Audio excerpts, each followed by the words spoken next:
This story as the world commemorates World Ranger Day. The day seeks to celebrate the vital role rangers in conservation and honors those who have sacrificed their lives protecting nature. In a statement, the Game Rangers Association of Africa says rangers are essential to advancing global biodiversity goals and ensuring a sustainable future for both people and nature. The Ranger Association reports that 64 ranger deaths in Africa over the past year, with at least 353 killed by militant groups, terrorists or poachers. For more on this now, let's speak to Louise de Bruin from the Game Rangers Association of Africa. Good afternoon to you and thank you so much for your time. Let's just start with, it's World Ranger Day, and should I say Happy World Ranger Day, and what are your reflections around the work that rangers do on a day like this? Thanks so much, and thanks for the opportunity to speak to you. World Ranger Day is such an important day on the ranger calendar. As you mentioned, it recognizes the critical role that rangers play in keeping our wildlife and our wild spaces safe. It also is an opportunity to celebrate the work that they do, because rangers are really working to keep our planet healthier and safer for all of us. I think it's a day that creates awareness in the general public, which is greatly needed because people out there still are not so sure of what rangers' work entails. So it really is just such an important day, and then obviously paying tribute to the rangers that have paid the ultimate sacrifice. And given the high number of, fatalities globally, what would you say are some of the biggest challenges that, rangers face daily? Yeah, unfortunately, a ranger's work can be very dangerous, and we see this, in our reports and findings, along with the International Ranger Federation, who has reported that at least 140 rangers have died in the line of duty since the last World Ranger Day. Rangers are confronted with violent crime syndicates involved in poaching, militia groups in volatile areas like the Democratic Republic of Congo. Human-wildlife conflict, particularly in Africa, is still very high, along with community backlash. And, the fact that rangers are also under-resourced and under-equipped poses a threat to their well-being. And, I was going to ask about the issue of resources because that's also a critical one. How's the security? Yeah, of course, rangers are working in very diverse environments, but in particular, the African ranger are working in environments that pose great threats. We've lost rangers this year to armed militia groups, to poachers. Rangers have been kidnapped and assassinated, and some rangers have even been stoned to death. It's also important to note that rangers, working in the remote areas that they work in, they are spending time away from families and their support systems. And these pressures that rangers face not only affect them, but their families as well. And a lack of resources and support make it difficult for a ranger to carry out their duties optimally. And as you say, of course, that also has an impact on the kind of work that they do. And one can only think what it will mean then for nature, especially conservation efforts going forward. That was Louise de Bruin there from the Game Rangers Association of Africa. Do appreciate your time, and certainly lots to talk about, especially when you think about the developments in the Middle East and it's World Ranger Day. You just heard about some of the challenges that they are faced with on a daily basis and heightened issues around security as well. But we'll continue then to track some of these stories for you. Thank you so much for keeping us company and listening to Update at Noon. Mudupi Makhalemele is standing by with the latest news. Have a good afternoon.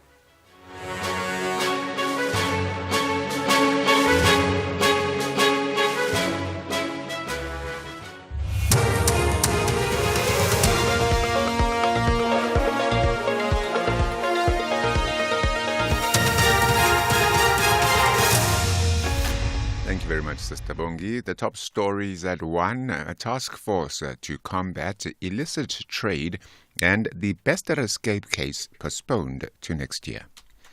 A very good afternoon. Trade and Industry Minister Pax Dau says his department has established a task force to combat illicit trade.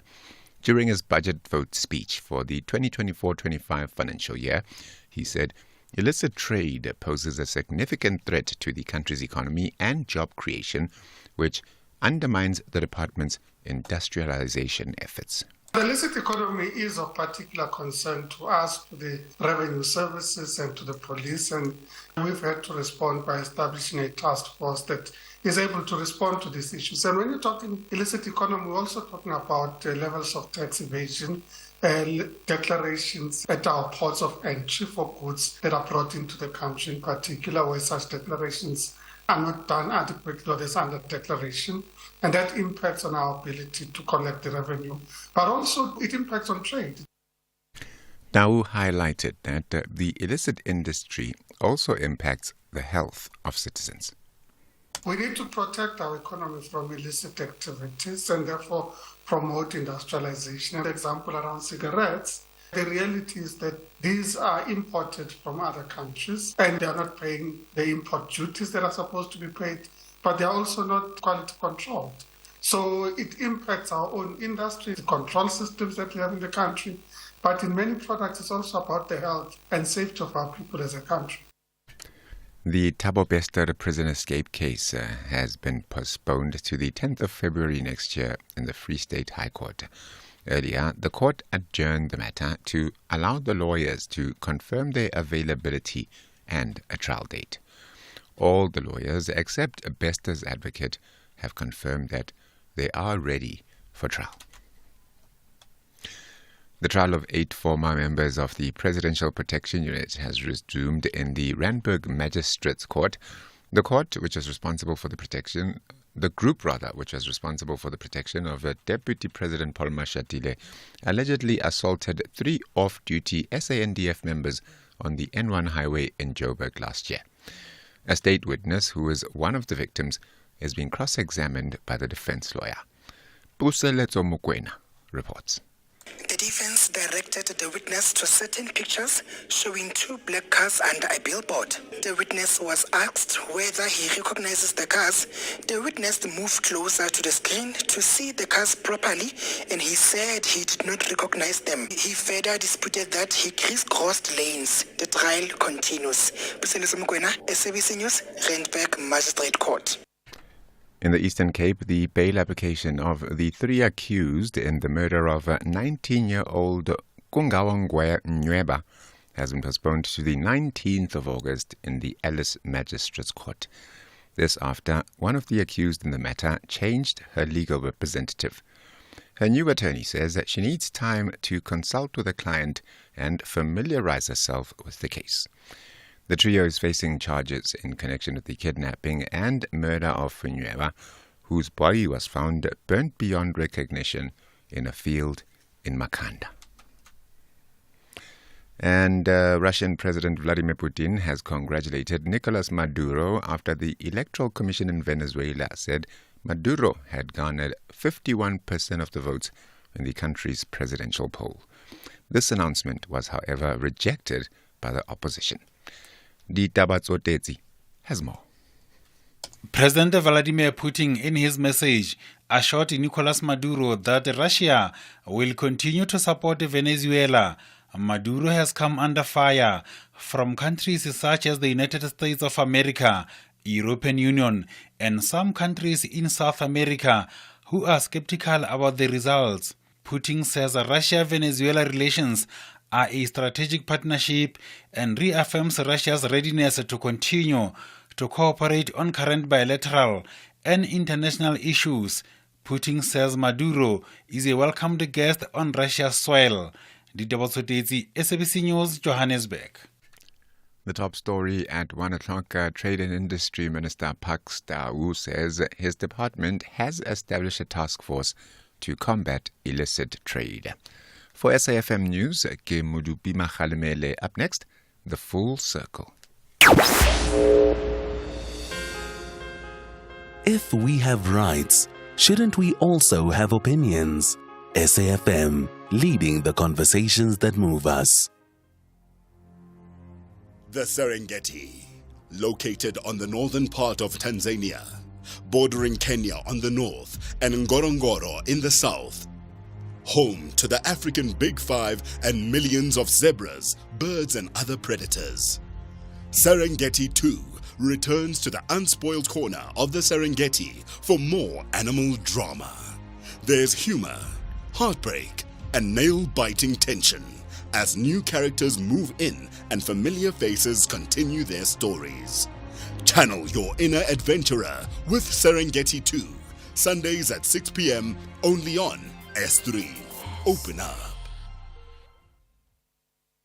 High emotions and tension will prevail from the early moments of the contest between Spain and South Africa in the men's Pool A. The Europeans want to add the sound of a Spanish guitar in their game plan, but the African stars from Zanzi refuse to drop their heads. This is the Olympic Games Paris 2024. Spain battles it out with South Africa on Wednesday 31 July at 7:30 p.m. Live on SABC Sport on DTT Channel 4 and reports on SABC radio stations. Also available on SABC Plus and SABCSport.com. SABC Sport is the proud broadcaster of the Olympic Games Paris 2024. Hashtag the global battle of great athletes. For the love of the game. The Full Circle with Bridget Masinga, Monday to Friday, 1 to 3 p.m.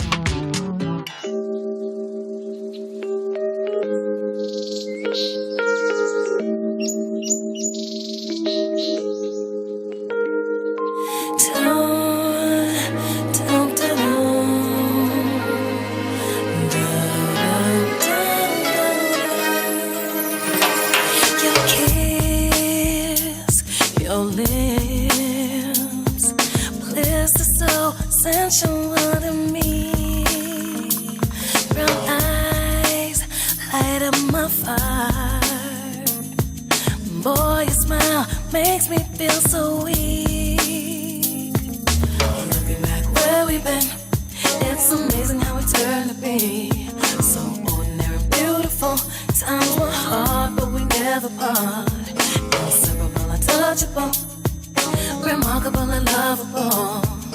Sugar, you stole my heart like the earth that stole the morning sun.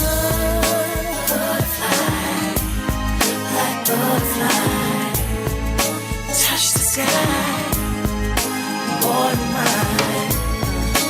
Beautify, purify, my dandelion, like butterfly. Dreams came true when I'm holding you.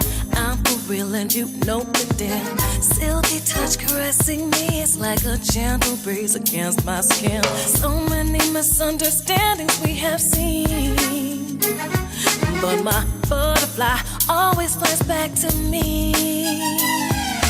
Looking back where we've been, it's amazing how we turn to be. So ordinary and beautiful. Times were hard, but we never part. Simple, untouchable, remarkable and lovable. Brown sugar, you stole my heart like the earth that stole the morning sun. Oh yeah, like butterfly. Don't you feel it? Touch the sky. Oh yeah. It's so beautiful.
It is TK coming through with Black Butterfly. A life ended so suddenly and so unfortunately. But she is, of course, her contribution to music is timeless. With I think she left us with one album that she had done and one or two collaborations with some hip hop artists. Anyway, that is how we begin the show today. It's just gone 10 past 1 o'clock. I hope that you are having a good day. It is midweek Wednesday, of course, as we kick off the show today. We've got lots on the agenda, but we're also trying to take it easy today and have some lighter conversations, more personal conversations, and we're reflecting on the importance of friendships and building those friendship bonds in adolescence with young people. Yesterday was International Friendship Day, the 30th of July, and so we thought we'd have this conversation with the Associate Professor in the Department of Psychology from the University of Pretoria. They're going to be joining us for that conversation, unpacking the importance of friendship in adolescence or for adolescence, and you know what that does to the developing mind and of course developing spirit of a young person or a young adult. Also coming through today is Made in SA. We're going to be catching up with the folks of B. Mashilo Designs. On the other side of two, because it is Wednesday and we're still keeping to this interpersonal theme, we're also looking at how mental health can affect relationships, and we celebrate South African women in the 30 years of democracy. We still kind of rolling out conversations and introspecting on 30 years of South African democracy. We had a concentrated burst of those conversations leading up to the elections, but we'll still continue the theme and touch on it here and there as the year unfolds. 086 000 2032 is the number that you can call us on, or 061 410 4107 is our WhatsApp line. By the way, before we engage our first conversation, I wonder, just if we were to have a family meeting on the second half of this conversation, and we had to throw out the question there to you to say, how old is your oldest friendship and what makes it work? There are people who have friends that they've had since primary school, folks that have had friends since high school, with friendships that span well into 2 decades and sometimes 3 decades. And those friends have been with you through every phase of your life, from adolescent to varsity, to a first job, getting married, through divorces, through deaths, through childbirths, and even children growing up and becoming adults in their own right. And those friendships still hold steady. And some have run their course of time. And I wonder, if we had to ask you that question today and ask you to share with us your perspective and your personal journey and experience with your friends, how old are some of the friendships that you had and the significance that they've played in you, the person that you are, and perhaps the role of your friends in just helping to steer you on the right path when it comes to being a solid partner or a solid entrepreneur, business person, supporting the goals and the ambitions that you've had throughout your life, whether it was studying or starting up your own enterprise, and seeing you through the ups, the downs, the bankruptcies, the failures, the challenges, the divorces, the wins, the victories. How important have those relationships with your friends been to you? I'd love to hear from you. 086 000 2032 and 061 410 4107. And of course, if you've also had some bad friendships that didn't run, the course of eternal time, that you've had to let go of at some point in the journey, and you are all the better for letting go of them, even though maybe at the onset you didn't think your friendship would end so prematurely, but as you developed and matured as a person, you realized that you had to let it go. You had to let it go for your own self-being, for your own mental and psychological health. It just was not working for you anymore. We'd also love to hear that perspective. 061 410 4107 is our WhatsApp line, and 086 000 2032 is the number that you can call us on. Look out for great savings on dental health products at Dis-Chem. Get 2+1 cheapest free when you buy from the same brand offer. Find the widest range of brands you love, such as Dental Mate, Sensodyne, Colgate, and more. Smile brighter with 2+1 cheapest free on the widest range of manual toothbrushes, toothpaste, and mouthwashes. Valid until 11 August at Dis-Chem pharmacies. Better health starts here. Okay. So what do we have here? A new dubbed telenovela on S3? The last one was absolutely amazing. So let's see what this one's about. Paloma, a seamstress and single mother, receives the wrong test results and finds out that she only has 6 months to live. Interesting. She decides to live her best life and do things that she never had the courage to do. Understandable. Paloma unexpectedly finds love from a stranger she slept with. I see. She finds out that she received the wrong results and decides to meet the man who actually has 6 months to live? Wait, what? And right there, I know I'm hooked. Channel your inner drama with Bomb Successful, a life worth living. Weekdays at 4:30 p.m. only on S3. Open up. You're listening to Bridget Masinga on SAFM. We're talking all things friendship on this Wednesday. You know, on Wednesday, we have conversations that are more about the personal, more about just personal and psychological development, as well as just assessing our own sort of traits as people and how we move in this world. And we thought today we'd have a conversation around International Friendship Day that was celebrated worldwide yesterday, the 30th of July.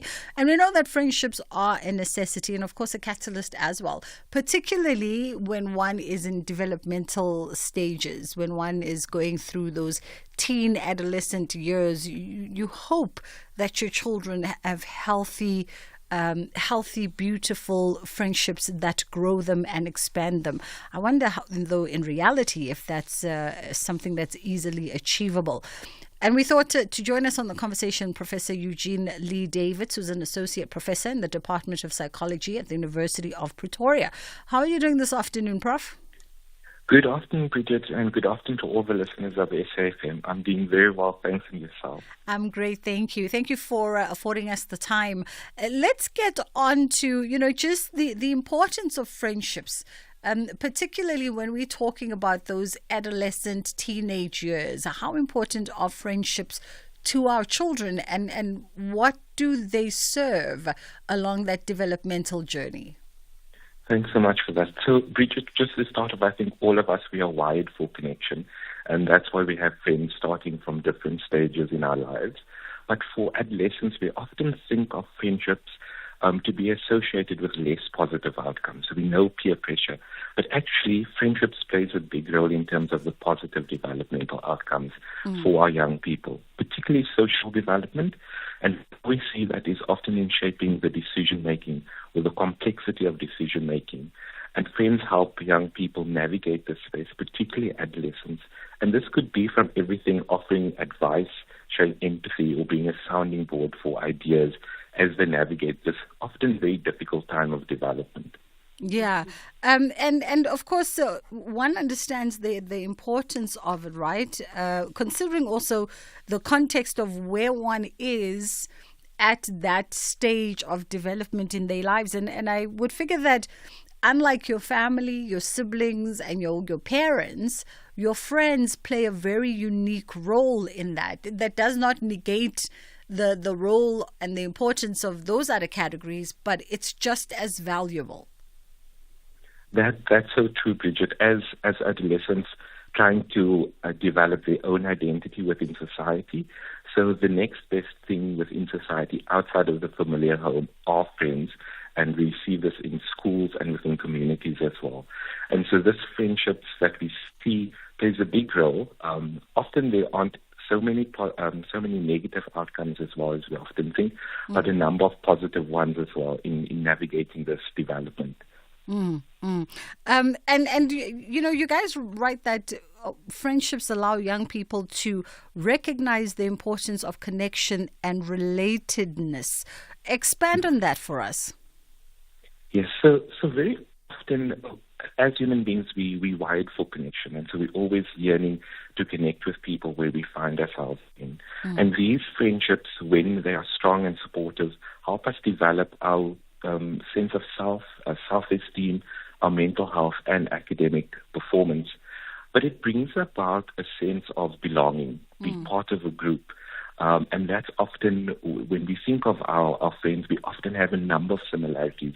And it's because of that belonging that fosters and promotes this well-being that we often see. And yet, when we speak about this sense of belonging, Prof, there's obviously, the positive aspects of it, as you've just highlighted.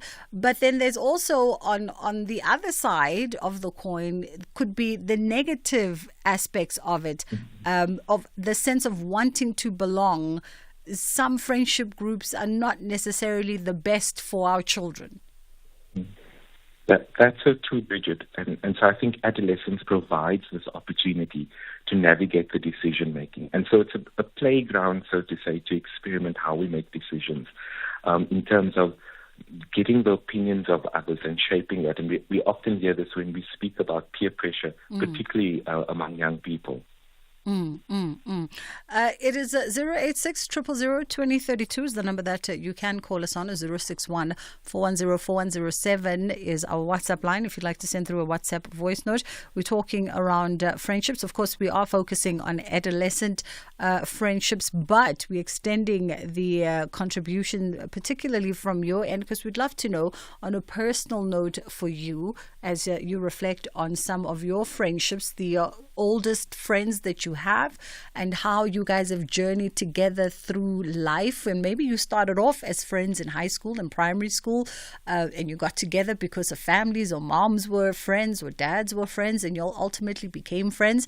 And those friendships have stood the test of time, or perhaps for all kinds of reasons that happen, you found that you've grown apart, and along the way you've shed some friends, but you've picked up other friends. And we'd love to hear your perspective on that. Our WhatsApp is open. Let's also talk, Prof, about friendships as a cornerstone of emotional health, because we oftentimes, when we talk around emotional and mental health, we don't focus a lot on young children or on adolescents. And it's as important to center them in these conversations as it is to center adults. That is so true, Bridget. And very often young people confide within their friends because they feel comfortable in sharing with their friends. And that's why we often think of this connection being the cornerstone of health and well-being.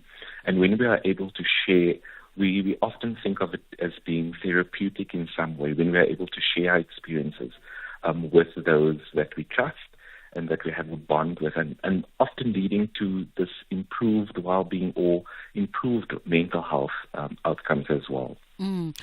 How do we discern, how do we discern what is a quality friendship, and how do we teach that to our children to say, not everybody you vibe with necessarily is good for you? Yeah, and so strong and supportive friends are very important. I would often think of strong and important friendships being those in which they often have the best intentions in mind for you. They are thoughtful throughout the process, but also helping you navigate some of the difficult challenges that you're facing. And so those are all some of the qualities, Ron, I would say, that makes for a good, strong and supportive friendship. And of course, those qualities existing in friendships of adolescents and young people, and existing in friendships of adults. If we had to rope in the older generation into this conversation, does our way, as we get older and we start sort of occupying different roles in life and having to perform different characters in our lived experience, does that also affect how we move in life by way of our friendships, and how and maybe at times does it challenge us in the sense of how we navigate friendships and how we ensure that we continue to build those trusts and those healthy attachments around friendships, especially when people, I would think it's easier when we are both 16, we come together on very minimal common ground. But once you start being a wife, a husband, a father, it's easier for things to change, the dynamics to change in friendships. Very true. I loved when you started the conversation, Bridget, saying, some of the friends that you might have fallen out with. And I think the joys of adult relationships or friendships is that we've had a number of experiences of what makes a good friend and what doesn't make a good friend. And so moving from adolescence all the way to adulthood, we have had that opportunity to experiment and see what works and what doesn't work. So very often when we get to adulthood, these friendships, we have had experience in terms of what has worked already and what hasn't worked for us. And so it brings in that bit of common ground that you spoke to as well. So we often look for those friends where we share, and I speak of relatedness. Yeah. What is the thing that kind of bounds us together? What is the kind of common ground? It's also this bit of autonomy. We're able to be our own self in the friendship as well. That plays this big role in how we navigate these friendships. But I think when we get to adulthood, we've already had a few good and not so good experiences with friends. Some of those, as you so rightly pointed out, that we might have fallen out of friendships with. And so we've had the opportunity to go via trial and error from adolescence all the way to adulthood. Do we find that, or should I ask, who makes better friends? Males or females? I want to say, Bridget, we all make good friends. We all make good friends. Sometimes, there might be some inkling in terms of why we must probably establish the friendship. And I think the reason for establishing friendships often is very key. And that plays a big role in, why have we established this connection? Even though we are wired for connection as human beings, what was the other reason? And sometimes there are alternative reasons for establishing the friendships. And I think that plays a big role. So I can't necessarily say whether males or females make better friends, but to say we're all really good at this kind of ability to socialize and connect with people around us. Yeah. We're going to come back on the other side and continue our conversation. 086 000 2032 is the number that you can call us on. We invite you to be a part of our family meeting. Want to know, just the context of your friendships that you have in your life. How long have some of your longest friendships been? And they've seen you through various stages and various phases of evolving as an individual, and whether or not they still serve that purpose for you. Or perhaps there's also been moments where you quite willingly allowed the freedom and the distance for everybody to go grow in their separate corners as friends. And then you find yourself months in or years later, you convene again as though nothing ever happened, as though no time has ever passed by, because that's also a reality, right? Some people can break from their friendships and then come back a year later and it's as though they just saw each other yesterday. 061-410-4107 is our WhatsApp line. Madupi Makhalimele is standing by with your headline news. I get the feeling, Madupi, that you have no troubles making and maintaining friendships. Thank you very much, Sister Bridge. I think I tend to agree. In your headlines, a Northern Cape man has been sentenced to a double life imprisonment in the Grikastad Magistrates Court for raping his 12-year-old niece in 2015. Trade and Industry Minister Pax Tau says his department has established a task force to combat illicit trade, and COSATU members have begun picketing outside the offices of the company Sea Harvest in Cape Town. Details in your news at 2. You're listening to Bridget Masinga on SAFM. As we get into this conversation, inviting you to give us a call on 086 000 2032 or 061 410 4107 is our WhatsApp line. We'd love to hear from you and get your personal perspective around the friendships that you have in your life. And how those have served you, or maybe they've not served you, who knows? And of course, you can always remain anonymous so that your friends don't know that you are actually giving us a report back on the status of your friendship. Doc, you spoke about, how sort of getting into our headlines, how we establish friendships. There's this sort of observation that we make at times to say there are friendships that are established because of a common enemy, for instance, and and our perception is that those friendships that start in such a way, start almost based on a negative, never tend to work. Are we assessing the situation correct, or are we just making broad assumptions as society? Because we're like, well, if myself and the prof got together because of our mutual hatred for person A, at some point in time, we're not going to have anything in common to sustain the friendship. Very, very true, Bridget. So just to start off by saying that mutual friendship or that connection would have started because of this kind of similarity or common ground that we see. And we speak to it as relatedness. It would be this particular frenemy, if we have to term it that way, or the person that we necessarily don't like. And so the relationship would have been started because of that relatedness, that common ground that we have. But as time goes on, that disappears. And we might most probably see that actually we don't have any similarity or things in common any longer. And that might lead to the friendship actually ending in whichever way it would most probably happen. Yeah. Let's go to WhatsApp. We have a message here. Good afternoon, SAFM. I have and still enjoy a wonderful friendship with my friends dating back to 1986. Wow. When we were doing Standard 1, Grade 3. We grew up close to date and encourage and reprimand each other where need arises and or upon receipt of cries for intervention by families. We are a group of 6 and we are all married. In reality, we enjoyed more positive relationships than negative circumstances. And this is from Hugo in Klerksdorp. That's beautiful to hear.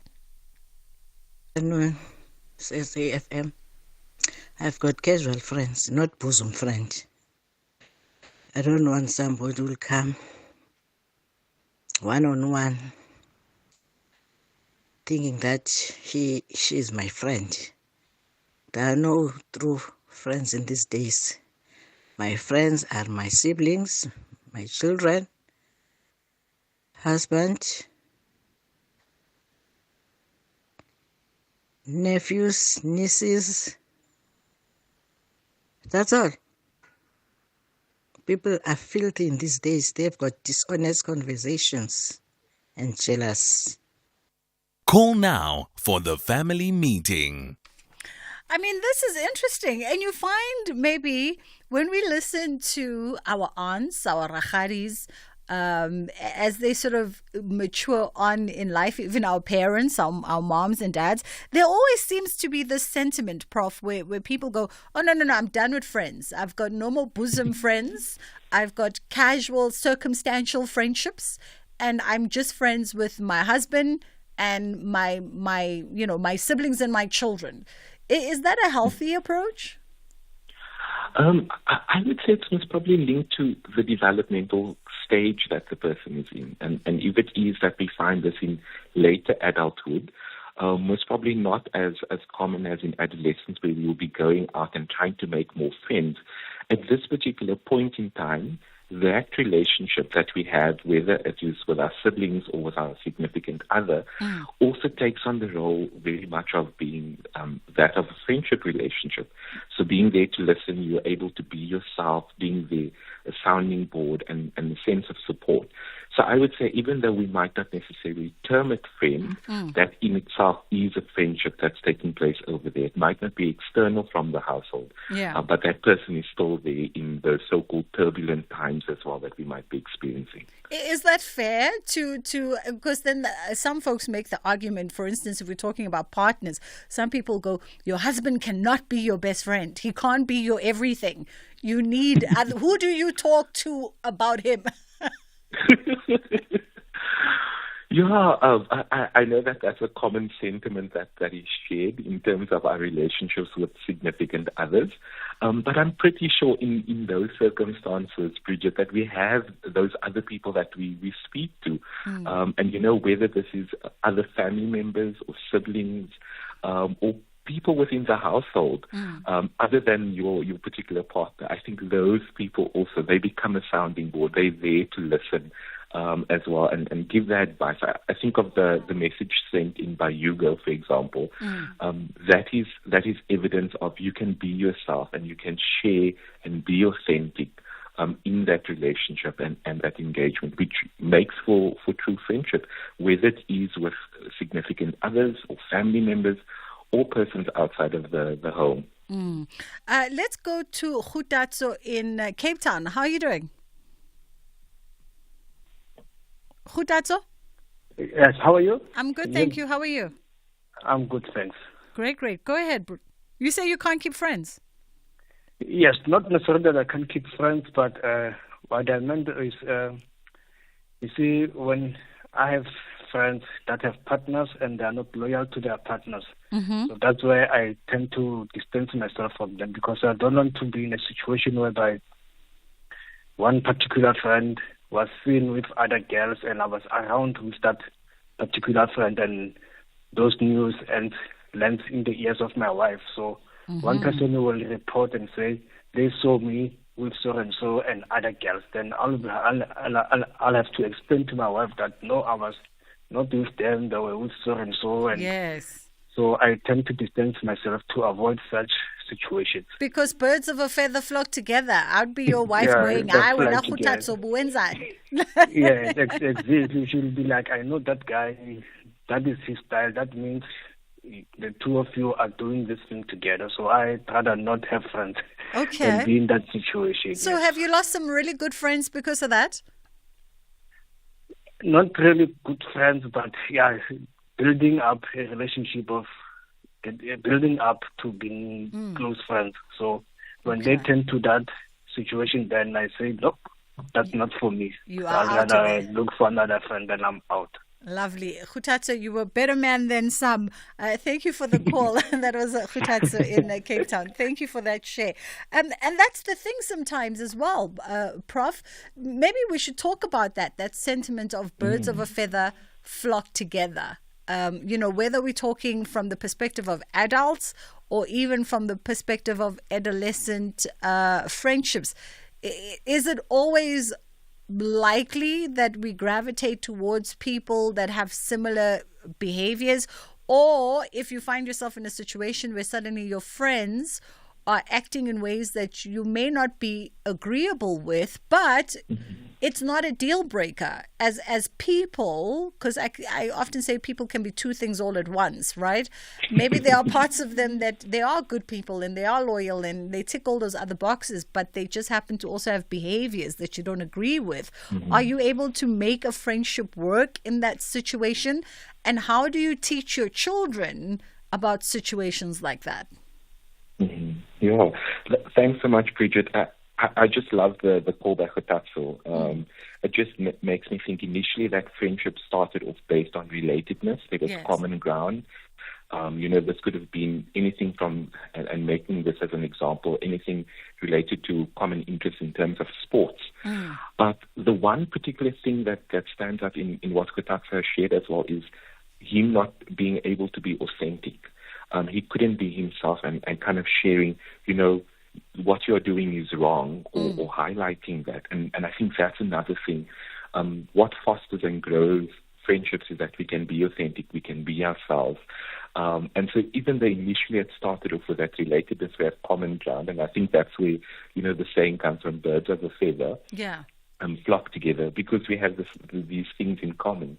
But also because there was this bit that goes against his values, which made him feel uncomfortable and question whether this is a good friendship to continue. And we know very well, we have good friendships and we have not so good friendships as well. And sometimes it calls into question, are we able to be authentic, our true authentic selves in those friendships?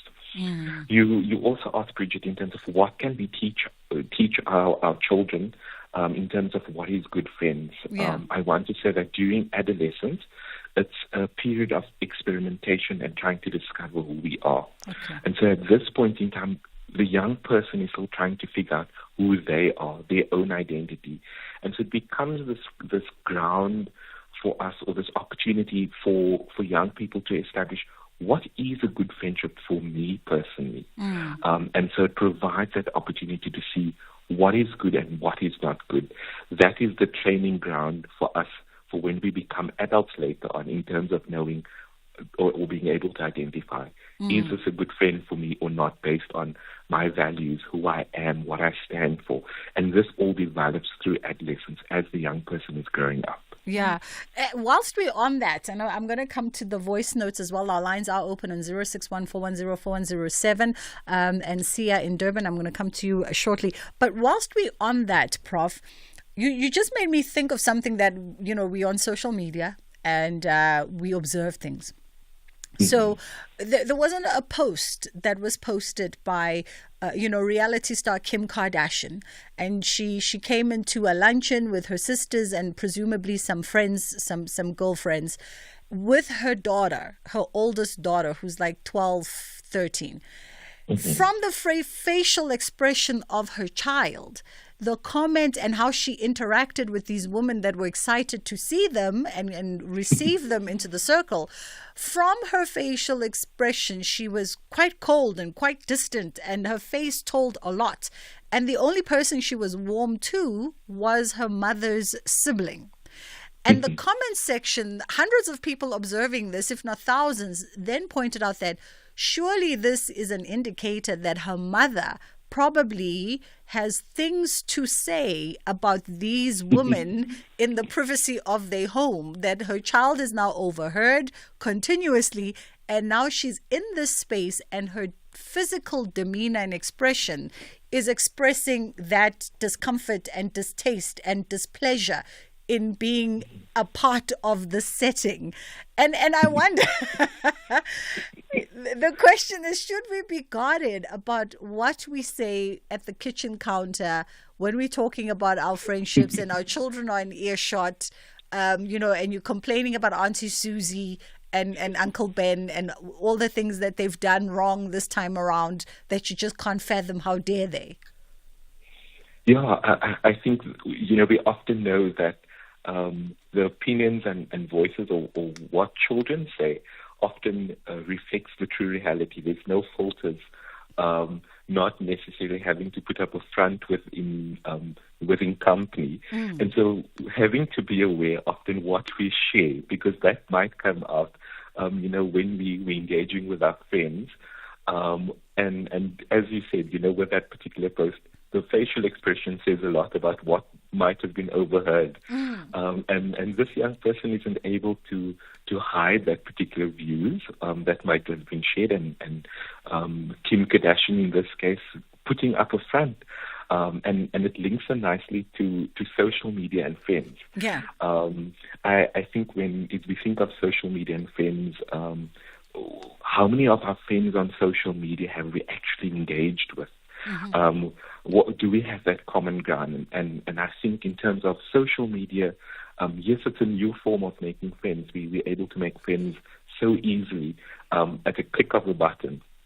But if we think about the content that we put out there, we might be going through anywhere between 10 to 50 photographs taken before we choose the one. Yeah. And so it's about putting that particular image out there and asking ourselves at that point in time, are we portraying our true authentic self, which is key and important for friendships and who we are, Bridget? Listen, this is why we have these conversations, so we can learn at least now. At least now we know to do better around little folks. Let's go to WhatsApp on 061-410-4107 is our WhatsApp line as we reflect on friendships. Let's have the conversation. WhatsApp voice notes on 0614 104 107. Hey Bridge, this is Talia from Cape Town. Thank you so much for such an amazing show.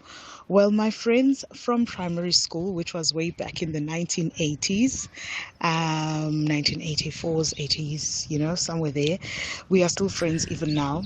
And we all have grown, we all have kids, we've all gotten married, and, good working positions. It's really beautiful. And though we are in one province, we don't see each other all the time. And I think that's what brings the magic in the relationships. And, we support each other, we're there for one another. And we reprimand each other, we rebuke one another, we correct each other, and we all just don't have a problem with that. And a relationship outside of the primary school one would be friendships that are made way back in Joburg in 2004. Unfortunately, my good friend passed away this year in March. However, we didn't meet all the time. We met at work, but we had very strong relationships even then. So one thing that I've learned is that, we all have flaws. But, when you truly love somebody, you love them with their flaws. We're all not perfect. We all have our mistakes. We all have different ways of doing things, but the love we have for each other, we cannot trade for anything. Those friendships that did not work mostly are those that actually chose money that was borrowed over the good friendship, and they ended because the friends, decided to sell the friendship for 4,000 borrowed here, not brought back, 3,000 borrowed here, not brought back, and fortunately for me, I was brought up in a home where we just let go of things, and forgive. It's really good for the heart anyway. So I have forgiven them, and I'm grateful to God for these friends that I have because they are super awesome. And yeah, thank you so much. Hi, SAFM. I value friendship a lot because, there is a song that says, or should I say a saying really, that says when days are dark, friends are few. It's a song. I am one in a million who say the opposite of such words. When days are dark, my friends are always there for me. And I had an issue where my girlfriend wanted me not to engage or to live with my friends, and we had like a huge problem, and more especially sometimes it was like female friends, and we're talking about people who can be there for me when I need like friends, people who are always there for me when I need someone to talk to, people who can help me financially. And she had a problem with me having friends like that, and she thought maybe I was cheating her and stuff. But I value friendship because there are times in life where you need someone to talk to. Where are you going to run to, Hi, good afternoon, Bridget. I've been friends with my 4 friends since 1998, and 36 years later, we are still best friends. Some of us did get married, and some of us have children, but we all are a happy big family. I love my friends so much because we share everything in life. We share laughter, we share pain, and we are just there for each other. And I love them very, very much. It's Gavin from Cape Town. Stay on top of all meaningful, top trending stories right here on SAFM. Leading the conversation. I love that sentiment. Was it from Gavin in Cape Town? I love that he ended his voice note by expressing, and I love them very much, because males never express love for each other. They never use the words, I love them. They express it, but they don't use the words.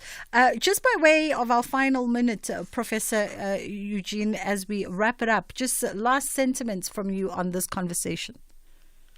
Yes, Bridget, thank you so much. Just listening to all 3 voice notes, the themes that come out throughout is, that relatedness. We are able to relate with these people. There's a connection.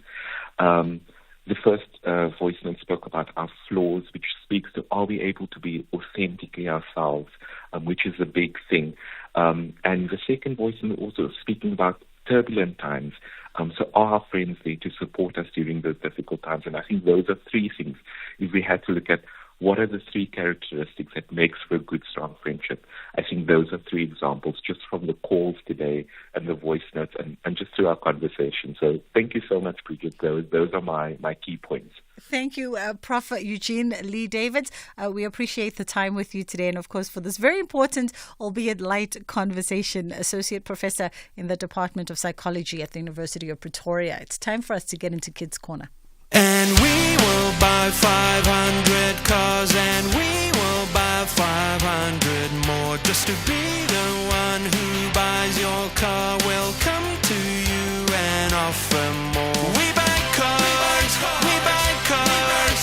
Da-da-dun-da-da-dun-da-da-dun-da-da-da-da. We buy cars, we buy cars. Da-da-dun-da-da-dun-da-da-dun-da-da-da-da. We Buy Cars, the easiest way to sell your car by far. Hey, want to check your TV license balance conveniently? Look no further. Our SMS service allows you to do just that. By sending a message containing your ID or TV license number to 44210, you can quickly access your balance without needing multiple inquiries or waiting on hold. Plus, standard SMS rates apply. Take advantage of this efficient method to stay informed and streamline your payment process today. T's and C's apply. This program is brought to you by SABC Education, enriching minds, enriching lives.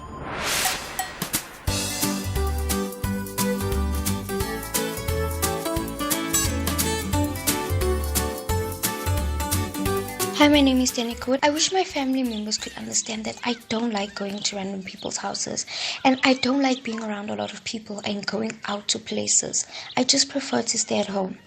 I wish my family recognized that things that make me happy is when they show support and love towards me and they actually be there for me and support me and my decisions. I personally don't have any goals or dreams that I would like my family to understand better. Thank you. Hello there. My name is Duretang Ndlovu and I go to Mokoli House School. There is nothing that I would like my family members to understand about me. One thing that makes me very happy is that I am very close with all of my family members and that they are all friendly to me. One thing I hope my family members can help me with is to become either a swimmer or a gymnast, even if it is not my future career. I would really love to fulfill these sports while I am still young. Okay. My name and surname is Bridget Masinga. I am 10 years old. My different taste in music. I have a great song in my playlist. I enjoy eating my favorite foods and playing outside with my little brother and our dog. What upsets me is doing the dishes alone. Currently, I don't have a dream or something my family doesn't understand. They help when I need them. Hello everybody, my name is Tulufelo Mweng. Something I wish that my family members could understand about me is that I'm no longer a baby and I'm growing up. And yeah, what makes me happy is spending some quality time with my family and going out more often, all together with the family, having fun together. There is a certain dream that I'd really love to achieve, and that's in civil and spatial engineering. But my mom really feels like that's not the field for me. She wants me to go into IT and AI and computer science, and I necessarily don't want to do any software development and IT. She also wants me to go into anthropology because I like doing a lot of research, but I'm not really interested in that. What I want is spatial and civil engineering, and the reason for that is because I really like building and I loved building since I was a young child. My name is Resetsa Makanga. One thing that I wish my family members could understand is that I do not like fishy food. and especially clams. One day, I went to a restaurant and I ordered clams, and when I tasted it, it felt like it didn't have taste. It wasn't cooked, and I didn't like it. So that's one of the things that I wish my family members could understand about me. I wish my family could understand that I can sing. They like to mimic me jokingly every time I sing. I have been part of my school choir since grade 1. My favorite song is Vuleka Amazulu by Amanda Black.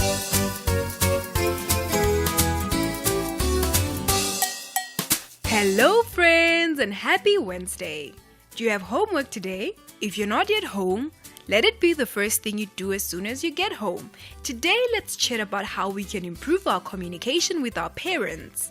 Effective communication within the family is important as it helps build strong and healthy relationships. For us as children, mastering the art of communication can minimize conflicts and foster a better understanding, creating a supportive home atmosphere. Learning these skills earlier on is important as it lays the groundwork for your future interactions with others. Always remember that good communication is a two-way street, meaning both you and your parents should listen and share openly. A great way to begin is by being honest about your thoughts and feelings. Whether you're happy, sad, confused, or excited, sharing these emotions respectfully can help your parents understand you better. It's also perfectly fine to discuss things you're uncertain about or need assistance with. Your parents are always there to help. Listening is just as important as speaking. When your parents talk about school, chores, or family rules, make an effort to listen attentively and grasp their perspective. They may have different opinions or rules that you don't agree with, but listening demonstrates that you respect and value their views. If something they say confuses you, don't be quick to dismiss it. Just like a roadblock doesn't mean you can't find a way around it, try asking thoughtful questions to show your interest in understanding their point of view, which can help clear up any misunderstandings. Another important aspect of good communication is maintaining patience and calmness, especially during disagreements. It's normal for families to have different opinions, and sometimes these differences can lead to arguments. When this occurs, strive to stay calm and avoid raising your voice. If you find yourself too upset to talk, it's perfectly okay to take a moment to cool down. This helps to keep the discussion respectful and constructive, making it easier to find a solution that everyone can agree on. Spending quality time together as a family is important. Whether it's going for a walk, watching a movie, or simply chatting about your day, these moments help strengthen your bond and create lasting memories. Good communication and understanding take time to develop, but by being honest, listening carefully, staying calm during disagreements, showing gratitude, and spending quality time together, you can build a close and loving relationship with your parents that will last a lifetime.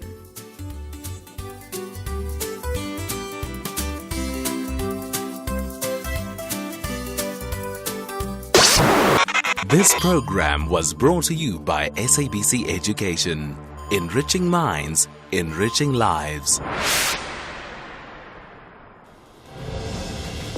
SAFM supports a litter-free South Africa. Play your part in keeping our surroundings and environment clean. SAFM, leading the conversation.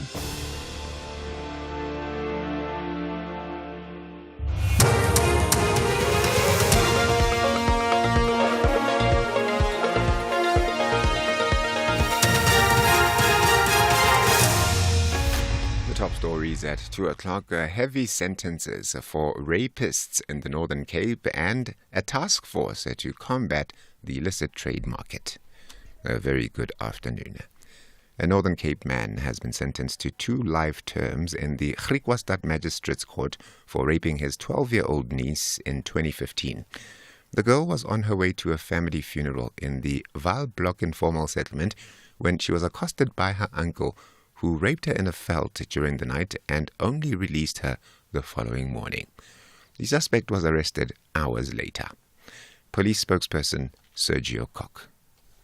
After the lengthy trial, accused was sentenced in the Griquastad Magistrate Court as follows. Count 1, for rape he received 1 life sentence. Count 2, for rape he received a 2nd life sentence. He was also declared unfit to possess a firearm, and his name will be entered into the National Register for Sex Offenders. In another rape case, also in the Northern Cape, a 32-year-old man from Victoria West has been sentenced to life imprisonment in the Colesberg Regional Court for raping his 30-year-old ex-girlfriend in February last year. The accused threatened her with a knife after forcibly gaining entry to her home.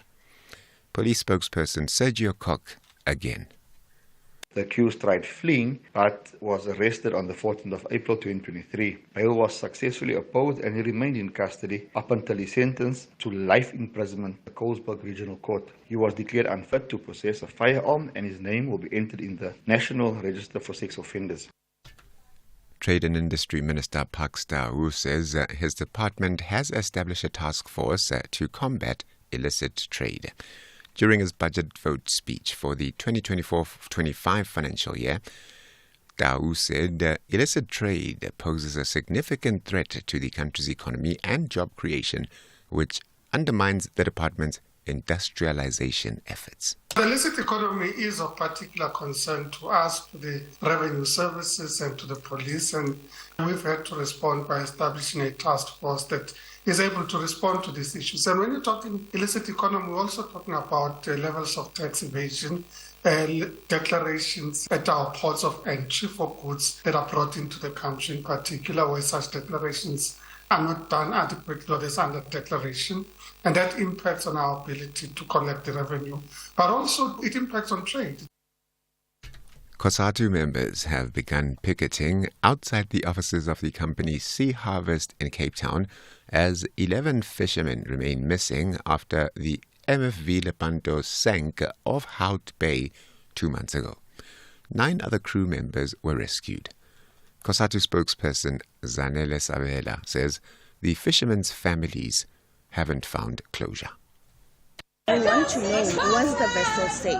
That investigation must come out because we're very, very interested to find out what the maintenance and service history of the vessel was, and also the living conditions, because when you are a fisherman, you live and you work on the vessel. That's what we are concerned about, and we want to know what happened there.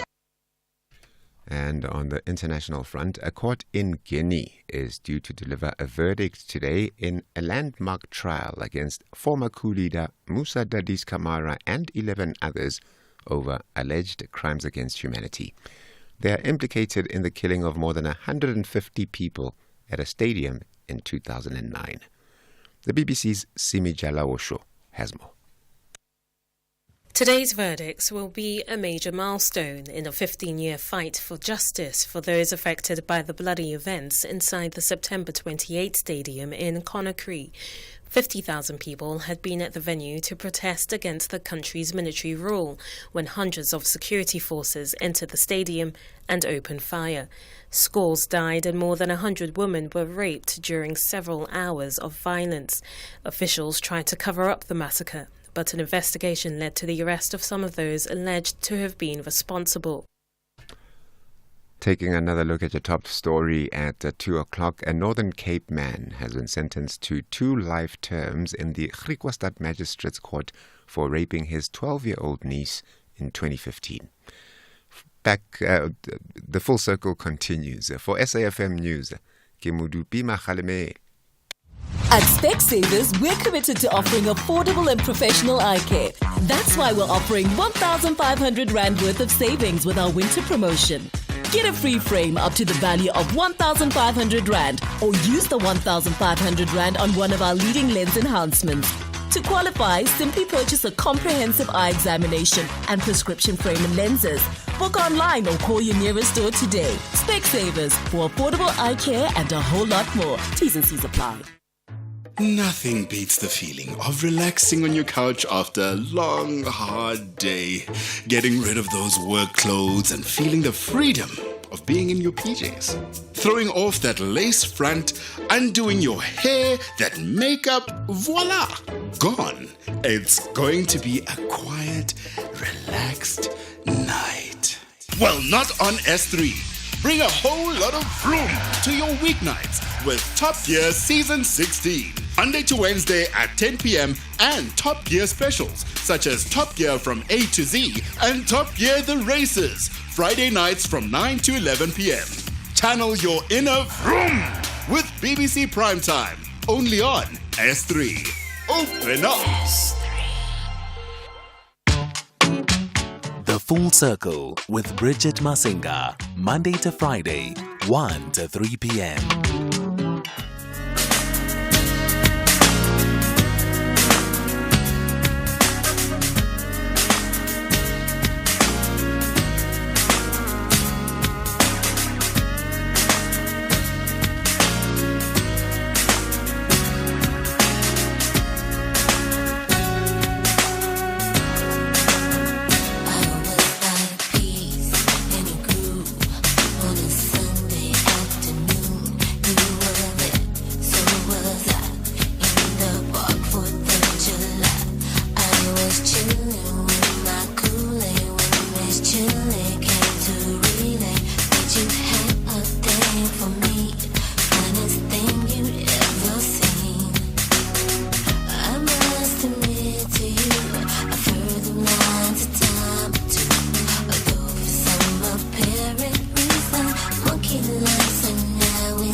It's TLC with Digging on You. There's a documentary, actually. Pardon me, there was a documentary that I caught sight of about 2-3 months ago. I'm just not certain on which network or streaming platform I was on, and it detailed the story of TLC with the remaining members of TLC, and just speaking around their journey, how they came to have, how they came to be signed as professional artists. Also speaking about some of the challenges and the frictions within those earlier years of trying to establish the relationship dynamics in a 3-part girl group. And of course, there's always, an area of scandal, and of course, a disgruntlement when people talk about some of the relationships that they've had with past and present executives, as well as producers, and the direction that they needed to have taken with their music and their imaging, and ultimately what caused one of the members, the departed Left Eye, to exit the group at some stage and then come back in the group as well, and how that changed even the group dynamics moving forward. It was a very insightful documentary, and particularly if you are a millennial and you grew up on the music of TLC, and maybe you even in the back of your mind can recount some interviews that you saw in real time and happen to pick up on some of those tensions, or remember some of the headline stories surrounding some of the projects. It is 2:00, and we're going to get into a conversation that's centered around mental health and how that can affect relationships. We did say that it is a Wednesday, and on Wednesdays we focus on the interpersonal, and today is no different. And we're looking at the connection between relationships and mental health, and we know that that's undeniable. And obviously, when your mental health is in good shape, you can devote time and energy to ensuring that you have healthy relationships. And we're going to explore exactly this landscape. Right now, though, let's take a quick break, and then we come back on the other side of this. The Market Update, Monday to Thursday, 6 to 7 p.m. Want to stay ahead of the financial game? Join us tonight from 6 to 7 p.m. for an insightful journey through the day's market developments, financial updates, and investment news.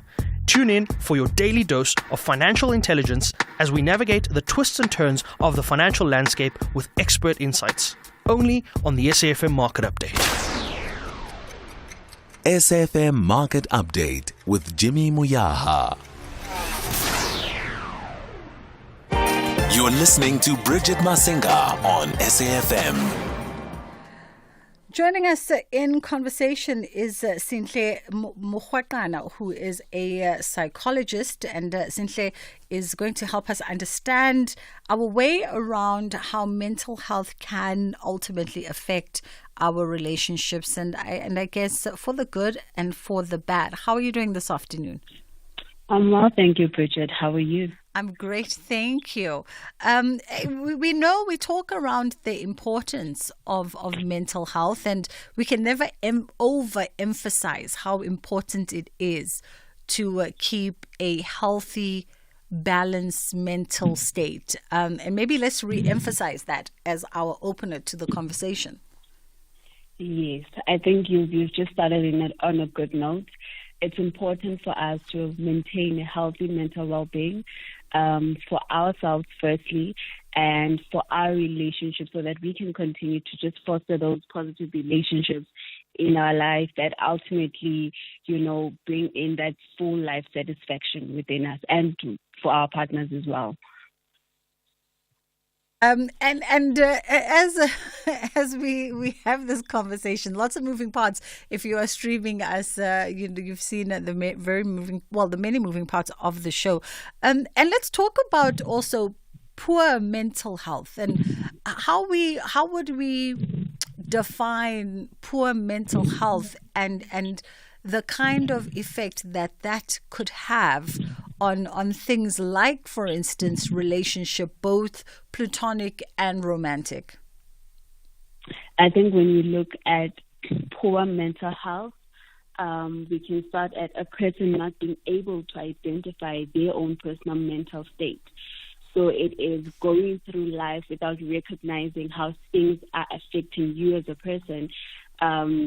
And then it trickles down to, because you're not aware, now you're more negatively reactive to situations, to people around you, be it you get, it's like getting choked by your own It's a very extreme way to put it, but getting choked by your own personal experiences when your mental health is poor. So you're getting negatively affected by the challenges that you're facing. Because number one, you're not aware what's happening, but you're going through all of these feelings and they're causing turmoil. You're unable to communicate well with other people. You're in a place of not being settled within yourself. You lacking control in different areas of your life. You're not fully present in your relationships. You're fighting with people around you. You're snapping at people. If it's with your kids, there's lack of connection and lack of you being present and you being aware of what's happening in your surrounding. So those are just some of the examples when we talk about a person who has poor mental health. And in clinical cases, they then fall into a state of depression when there is that sense of poor mental health. And of course, as we have these conversations, Zinhle, we also know that what we're talking about here is not a one bad day case scenario. It's the altered behavior that you're seeing continuously. Definitely. It's not just, you had a bad day and you acted, you felt sad, you felt low, your mood was very low, you were very angry, you lost appetite. But we look at, periods. This happens over an extended period, can go from 2 weeks to a month and so forth. For some people, even years. It's not just a one-day thing. It's not just a moment thing. And sometimes when your mental health is poor, even the things that usually, will make you feel fulfilled, feel satisfied, they start not inciting those same positive emotions. For some people, being in their workplace, in their work environment, seeing their colleagues, most of the time they get that fulfillment. But when they're in a state where their mental health is poor, you find that most days are not. They're in that state of feeling sadness, of their mood, changing, and just the changes in appetite and so forth, sleep deprivation. So it's just not one situation or one day thing, but it's usually over a period of time, be it 2 weeks and 2 years.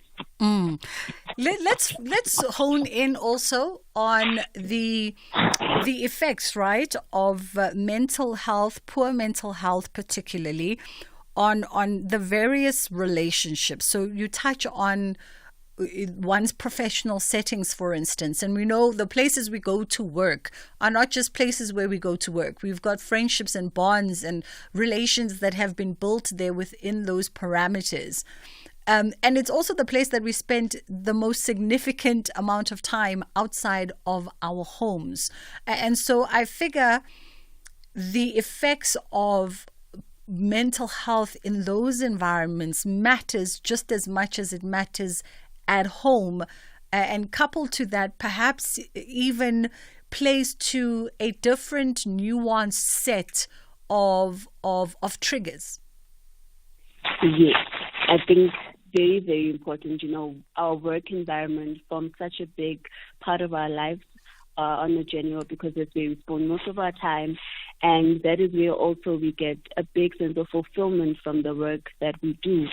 So you'll find that people who are struggling with poor mental health, there is poor communication within the relationships that they have at work, like a romantic relationship. A relationship, a professional relationship can be an intimate relationship in the sense that you guys share the space, and sometimes you have a personal relationship with those people. So there might be lack of receptiveness, lack of expressing yourself, and maybe the other person now is giving more into the relationship than the other person. And this could look like you prepping for your work, and versus you not prepping for your work, you doing being able to take criticism versus not being able to take constructive criticism, but seeing everything as people are against you, no one is on your side. When people are trying to guide you, you not being open to that guidance, and just making that work environment a very difficult space for other people, because your mental well-being is not in a good place. I mean, conflicts will arise in the work environment, but if already your mental health is not in a good space, it's difficult for you to regulate those situations where conflicts arises, where challenges arise. You're not able to self-soothe. You're not able to, participate in the manner that is required in that professional space. And I mean, you can even end up hurting the people that you work in that professional space, that you make it difficult for them. Not only is it difficult now for yourself, but even the people around you, they don't want to be around you because of the environment that you're sort of creating because you're not in a good mental state. And I think, Cynthia, when we talk about mental health, we oftentimes forget, as you mentioning it, I'm thinking it is important also to be conscious of how your mental health changes the frequency in the environment in which you are at, because now people have got to react and be responsive to whatever it is that you are projecting. Yes, definitely. One of the things, because we say being sad is normal, feeling hurt is normal, but when we know that it's a problem, it's when it starts affecting the other aspects of your life, right? So when those negative feelings start affecting your work, the people around you, how you show up at work, how you show up in other spaces of your life, how you show up at home. So they become the critical identifiers for us as psychologists to say that, hey, now it's just beyond you emotionally feeling because of something happened, because there's just a loss that you've experienced. But it's becoming clinical depression because now your whole environment, the other pieces of your life or parts of your life is getting affected, meaning the people as well are getting affected because you are not in a good mental state.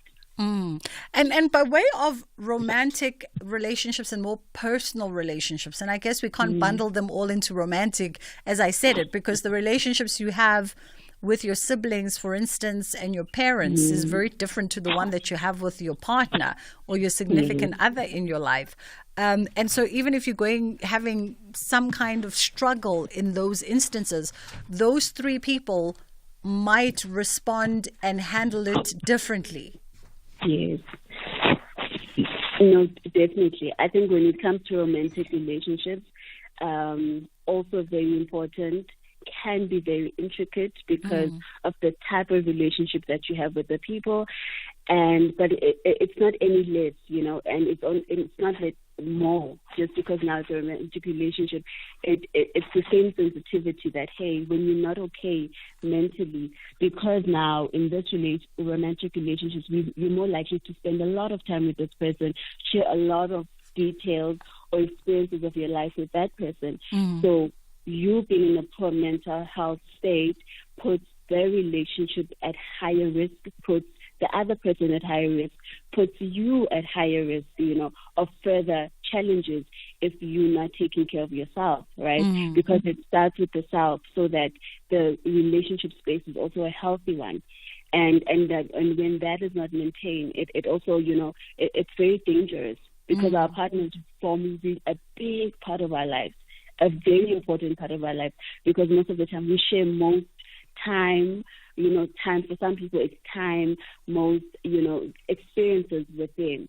So if you're not in a good mental, that weight sometimes the other person takes on that weight fully. They encompass it, the weight of your challenges. And when you're not aware what's happening, you guys can go on a cycle of fighting, lack of communication breakdown, without realizing that the other person is actually not in a good state. They're not in a good mental state. Yeah. I actually read that there was a study published in 2017 that found that within the context of long-term relationships or those who are married or consider themselves committed, that individuals with common mental illnesses, with depression, anxiety, were more likely to actually get a divorce. And what does this speak to? Does this speak to what you've just said about the other person not being aware of what's going on? So we haven't called a thing, and so now we're not dealing with it? or not being capacitated, even when we do know what we're dealing with, not being capacitated and supported enough in how we deal with it? I think I would say there's an element of both, but it always starts with when you don't know what the problem is, right? Because we know how our mental health affects various parts of our lives. When we don't know what the problem is, we're most likely to get into other problems that are related to the main problem, which is, for example, depression. So then it affects the relationship. Now there are other things coming up. You're always sad. You're always fighting with me, right? Now we're arguing about the fight, and it leads to other things. And then the other person's like, I'm actually walking away because the space is not healthy for me. Only to find out the person was suffering from depression. Had we known, we would have supported them to go get the assistance that they need, to go in therapy, find supportive structures that can help the person. If they need to be on medication, they could have been on medication, and the daily challenges that we're experiencing, they could have been managed better and would have possibly not. Sinhle? I think we lost Sinhle. We're just going to try and reconnect for this very important conversation, as we navigate our way around how mental health can affect relationships. And of course, we were now touching on romantic relationships and how those are impacted by mental health and how that can lead to other things maybe down the line. It's very important to call a thing is what Maya Angelou often said, is call a thing so that you know what you are dealing with and how to perhaps navigate through it. No one's expecting for you to have all the answers and have the handbook and the step-by-step handbook on how do we navigate our way through mental health and how do we ensure that we safeguard relationships. But at least once you know what you're dealing with, that it's not just a bad day or bad moment. We've got Zinhle back on the line. And with relationships, romantic relationships, not only can it affect the sort of the personal frequency and the personalities in the relationship, but it also then trickles to other aspects, right? Because if we're not getting along, it's likely that we also are not going to find each other attractive. And now there's that element of the romantic relationship that we can't even lean on because now we're not physically attracted to each other. Yes. So for some people, if you're not physically attracted with each other, which means that we cannot connect on a sexual level, and we know how an intimate relationship that is also important. And sometimes when you're struggling with mental health illnesses, it's even difficult for the partner who's struggling to actually experience those feelings within themselves. Being aroused. Thinking about sex and seeing the other person in an attractive manner. So yes, definitely there's that component of that impact in that intimate space and how it can be affected, because if the person is not okay, the likelihood of them seeing you attractive, putting that effort to the intimate relationship in a romantic way to be diminished or not present. Zinhle, as we wrap it up, is it then, what would you advise if one is finding that they are having, just challenges with mental health at the moment, and maybe they are vested in relationships? Would you advise seeking help as an individual or maybe seeking help as a couple? I think first and foremost, if you're able to recognize that, hey, there's a challenge mentally that you're struggling with, that's the best part to start. That's where we want you to be. Because if you know what the problem, then you can think about how we can solve it. It's in different ways, right? Sometimes it's, before we look at therapy, looking at your environment, is there some form of support that we can get? In that interpersonal relationship, it is, how can you support? It's by listening, being present for the person, and from there, if you're seeing that there are clinical things that are coming up that are beyond you, it's encouraging the person to go to their own individual therapy. And if the challenges are also, affecting the relationship on a higher level, then you guys can go to couples therapy. So there's no linear way in terms of doing this, but it's just capacitating yourself with the different forms of support that are there and available, and using them as per need for the person and for the relationship. Things like conversations with other people. For some people, it's something that's really helpful. That support, unconditional understanding, and learning about what your partner is struggling with. If it's depression, what it is, how it shows up, for them, so that if they're like this is the type of the day that they're having, and how you guys communicating, how you support them on those days. Yeah. We have to leave it there, but we appreciate the time. That was a psychologist, Zinhle Mokwekana, joining us. Let's take a pause for the headline news, and then we'll come right back and get into another conversation. A very good afternoon. With the news headlines, the Education MEC in Gauteng has blamed the latest alleged racial incidents at Pretoria Girls High on family backgrounds. A Northern Cape man has been sentenced to 2 life terms in the Griquastad Magistrates Court for raping his 12-year-old niece in 2015. And the state of Qatar says the killing of Hamas senior leader Ismail Haniyeh will derail the ceasefire talks between Hamas and Israel. Details of these and other stories at 3. Bridget Masinga on SAFM. It's just gone 2:30 on SAFM, and we're catching up with Ruben Pasha, who is the head of Heritage Education and Public Programs at Constitution Hill. And we are talking about the She Fest at Con Hill, which is happening from the 1st to the 9th of August on Women's Month, of course, as we celebrate South African women in 30 years of democracy. How are you doing this afternoon, Ruben? I'm good. How are you? I'm fabulous. Thank you so much. It's an important time. We've been talking about it for the first half of the year, this sort of honoring and recognizing 30 years of democracy. And I can imagine that for the space, for Constitution Hill, the conversations and the engagements continue over into the end of the year. Definitely, that's correct. Our program span over the social justice issues over the course of the year, and we commemorate different months. And when we thought about August month and how we commemorate the Women's Month in 30 years of democracy, She Fest and the recognition of women became obvious to us. Yeah, and this festival, She Fest, is going to be kicking off the first week of August to kick off the month. And a lot of the activities are centered at the historic Women's Jail at Constitution Hill. Can you believe it that there are people who still maybe don't know the significance and the history around the Women's Jail? Clue them in.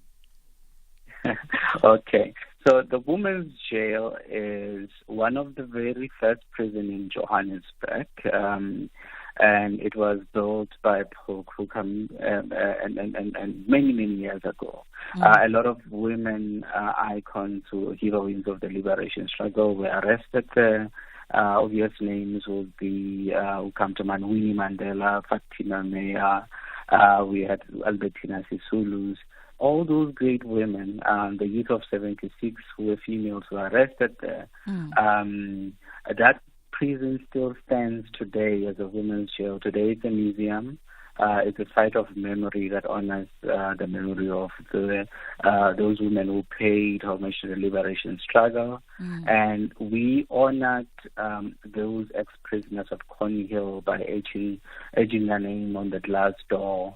And when the prison became a museum later, in 1994, when we had our first women in Parliament in 1994, we created a foundation monumental stone at the Constitution Hill Women's Jail to honor those women. I think we continue on those bases to say this Museum of Women at the Women's Jail is saying today we want to continue to recognize women in that fashion. And we would like to, every year from now on, add the names of women who've made impact in South Africa in their honor.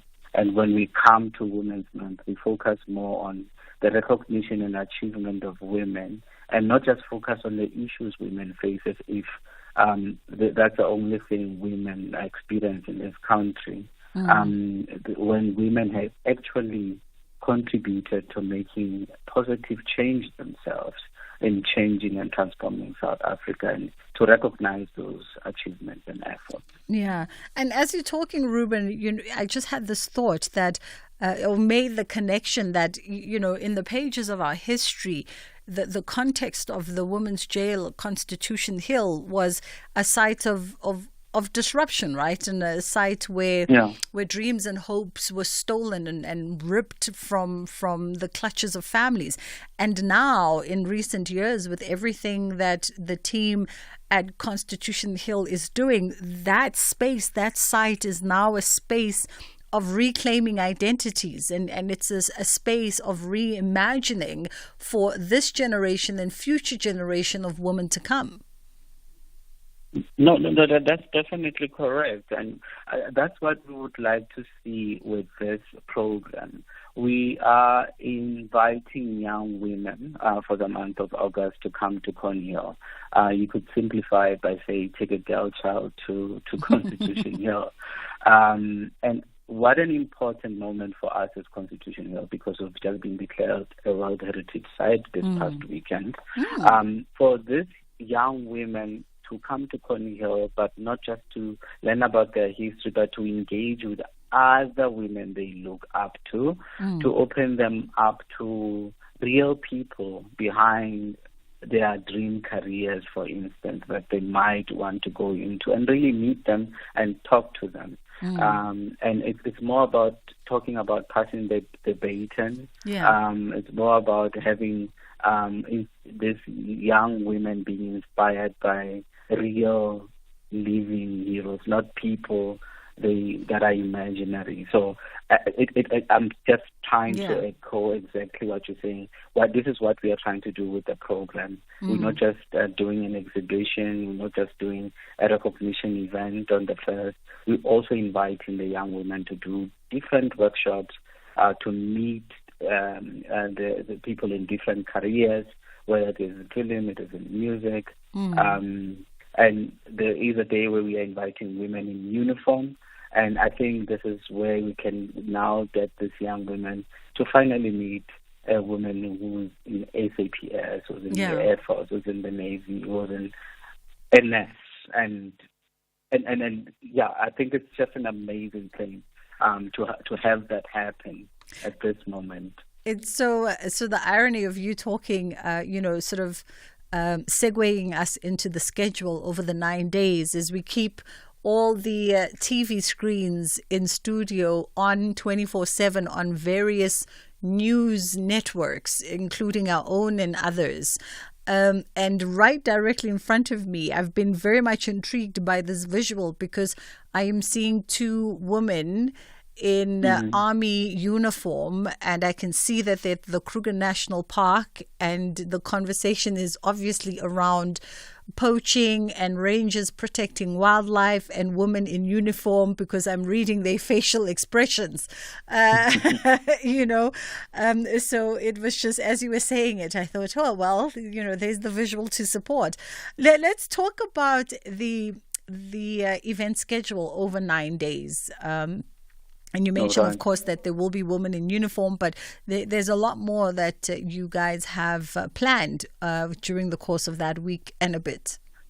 Okay, no, definitely. So we will kickstart the event with the opening of a visual art exhibition. We're partnering with Back Factory Gallery, and we're showcasing their collection for that they have collected from the female visual artists over the years. For the past 3 decades, and we have just had a pleasure of adding to the exhibition Dr. Esther Mahlangu's artworks, and that exhibition will be up for the month of August. And part of our exhibition is also paying tribute to the women who were sitting in Parliament for the 1994. We're also showing photographs of Winnie Mandela that have never been seen before. So that is an exhibition to be seen. From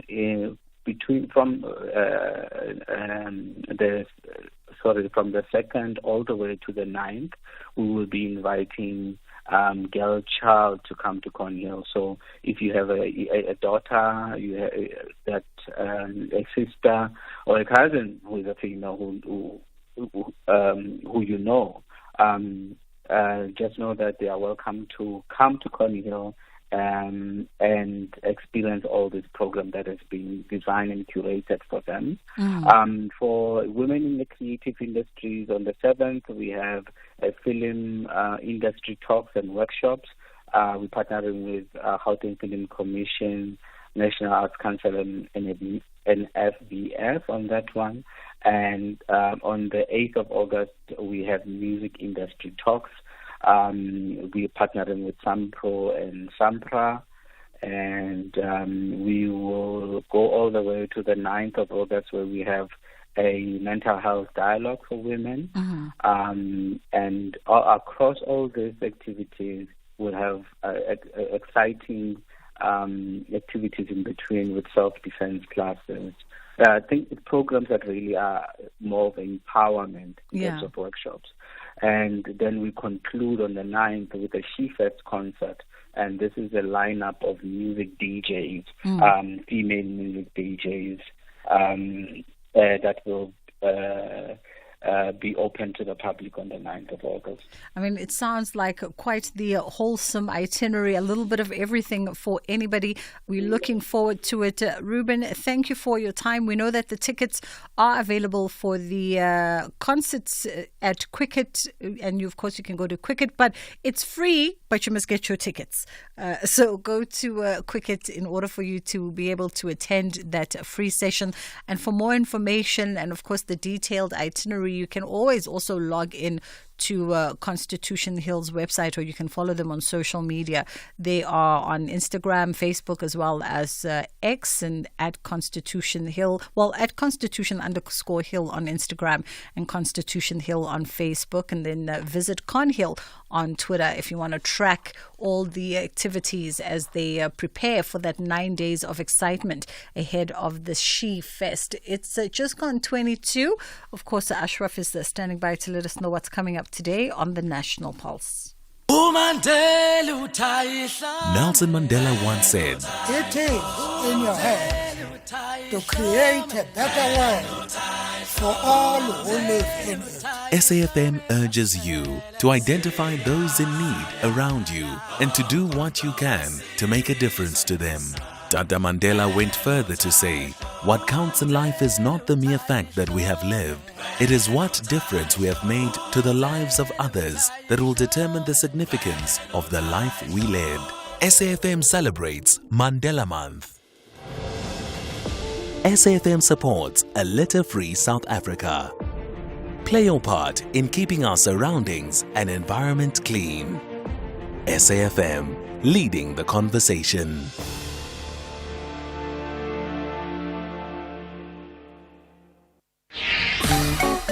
You are listening to The Full Circle.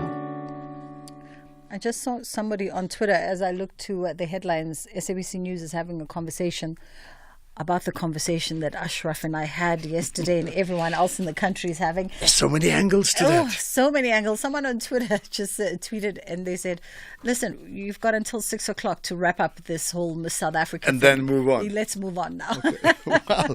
Well, we're not talking about it today unless, and it's an unless, okay? Yeah, I'll put it that way. Right? What's coming up today? Things can change overnight, right? Things in the next couple of hours. So we'll talk about, I think, a significant global news story, the the assassination of the Hamas leader, Ismail Haniyeh. We'll talk about that.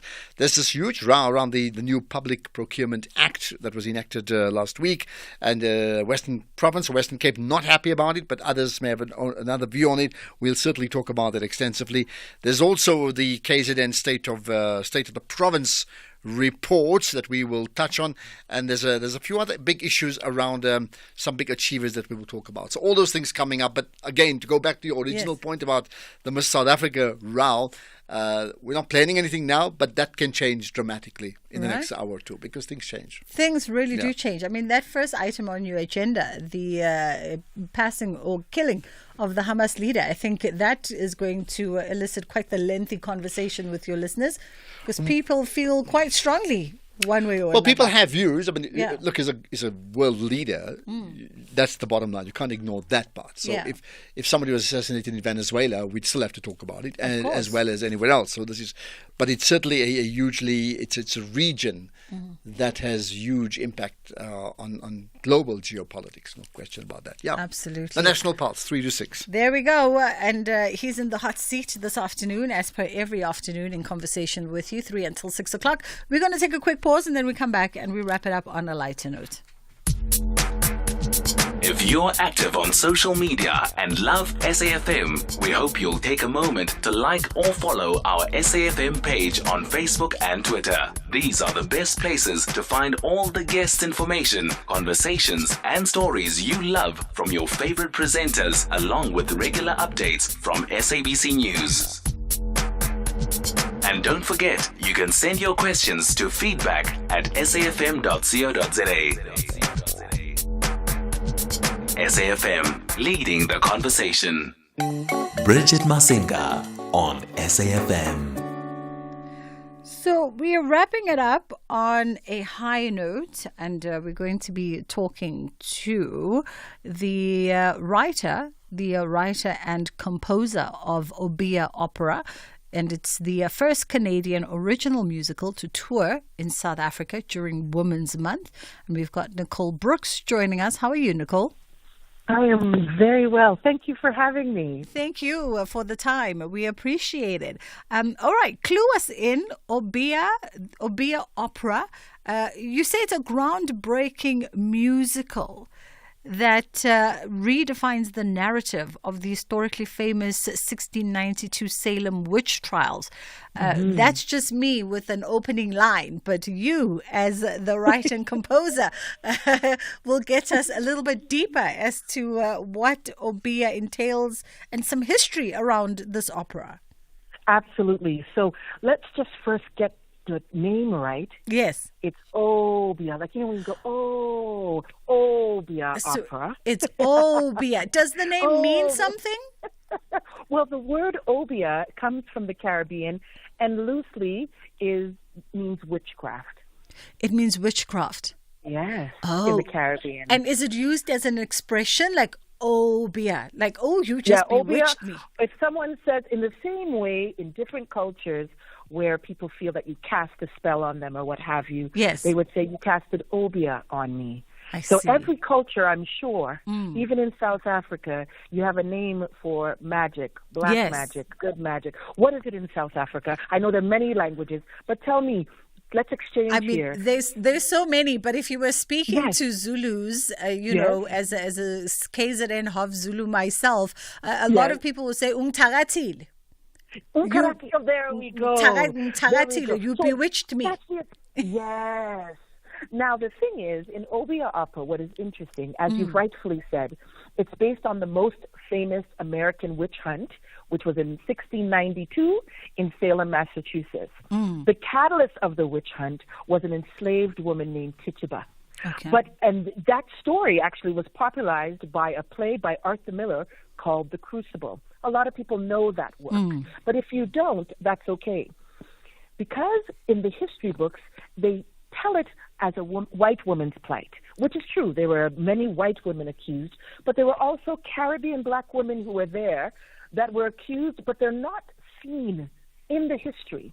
So for me, I felt very convicted to say, let me take a very famous historical event, but tell it through the eyes of the Caribbean women that lived there. And very important this, right? Because oftentimes we have conversations amongst ourselves as Black people in South Africa, in the States, in the Caribbean, as a collective through social media, about the erasure of Black faces, Black names, and Black voices from the stories and the pages of history, even in a historical context that really was quite tragic. But it's important to tell those stories because they were part of that history. Well, and it also is, it's the question of who is telling the story. Depending on whose vantage point it is, it could be the same exact event, which is what I'm proving here, but the sentiment and the interpretation or what happens to the individual is different. So that's why I said I'm not going to erase the fact that the Salem witch trial included white women who were accused, but there were Black women who were, as you rightfully said, erased. And so I'm telling the same story, but from their point of view, saying these exact events happened, but this is how it affected me. Also, we know that a lot of historians keep out a lot of information because they don't want the general public to know the real story. So they fashion it in the way that they want to teach history to the masses. So that's what's very different. And so it's very empowering, even as a female writer and composer, to say, I'm going to take a historical event and I'm going to claim it back and tell it my way. Or imagine how it would be for a Black woman in that time, and what would they feel? How would they express themselves in this time? Let's talk about the preparation and research that went into this, Nicole. You know, what was of perhaps even what was of surprise to you as you prepared and went through all the historical material? Yeah.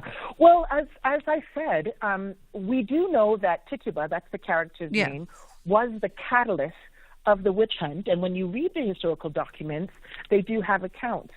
But as I kept researching, I found that there were more Black women in the town that were not mentioned ever at all. So this is a real account in the sense of the women that I have represented on stage are real historical women who lived in that town, but you would not necessarily know that they were there. So that's what surprised me. The other thing that really surprised me is that the word obia, as I shared with you, is really a Caribbean term, but I found it in historical books from the Puritans. So I was like, how did the Puritans know this word obia if it's not from, the American colonies? And so that was another indication that there was really a strong Black Caribbean presence in the town that was sort of ignored or dismissed. And I found that quite fascinating and wanted to explore it deeper. Very interesting. And so the opera, Obia, the opera, is obviously musical inclined.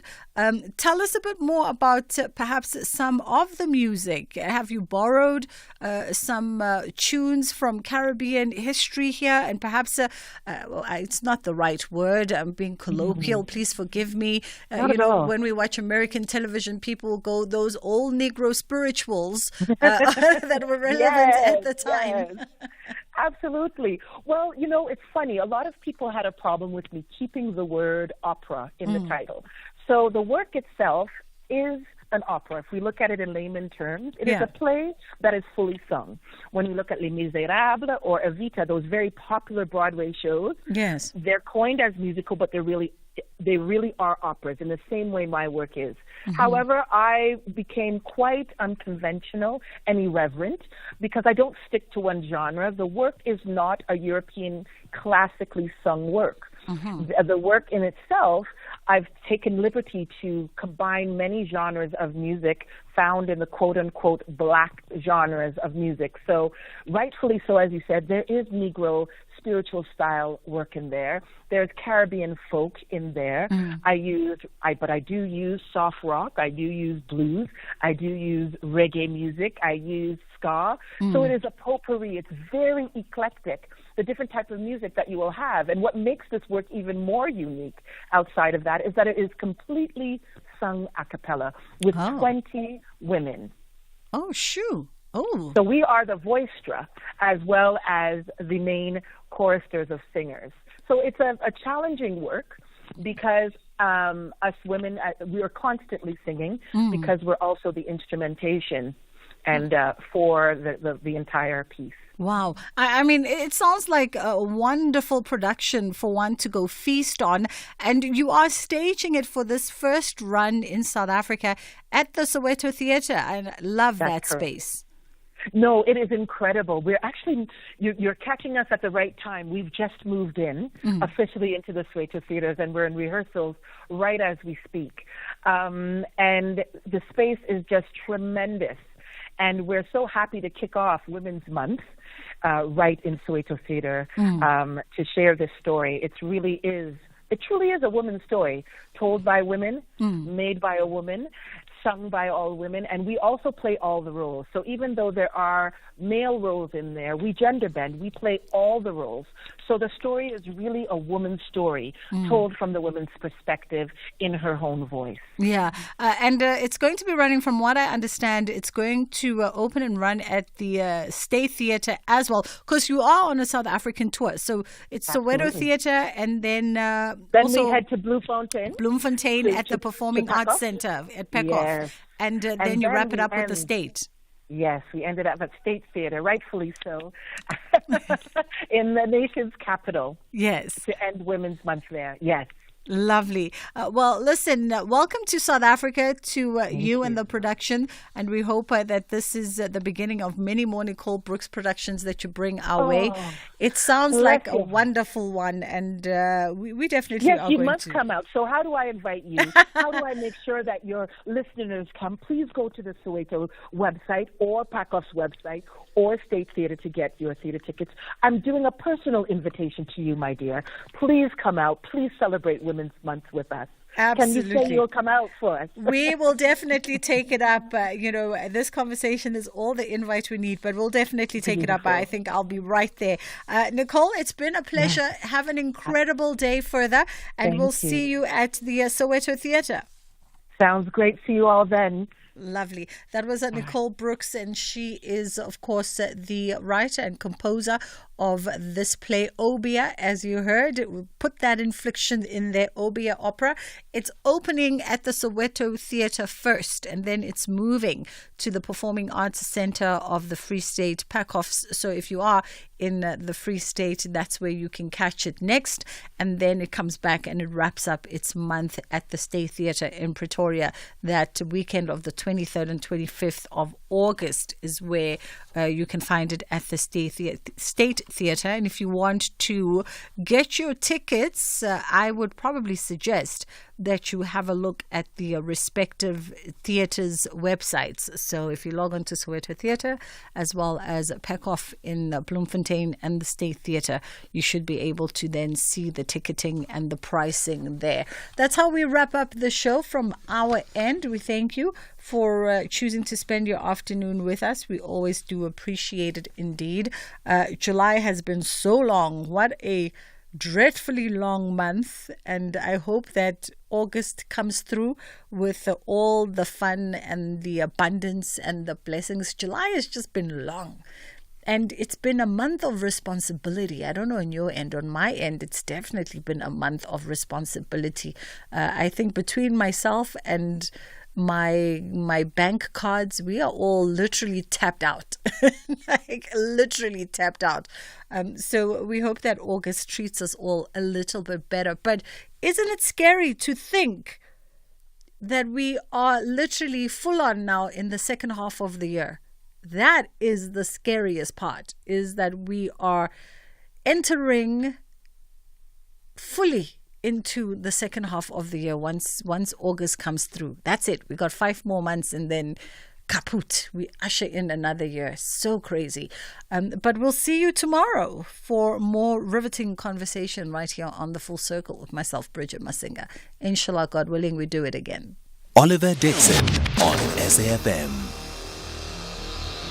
I also want to remind you that Herman Mashaba has repeated this, stating that Action SA will never work with the ANC. And he's also said that working with the ANC is like working with the devil. What has changed?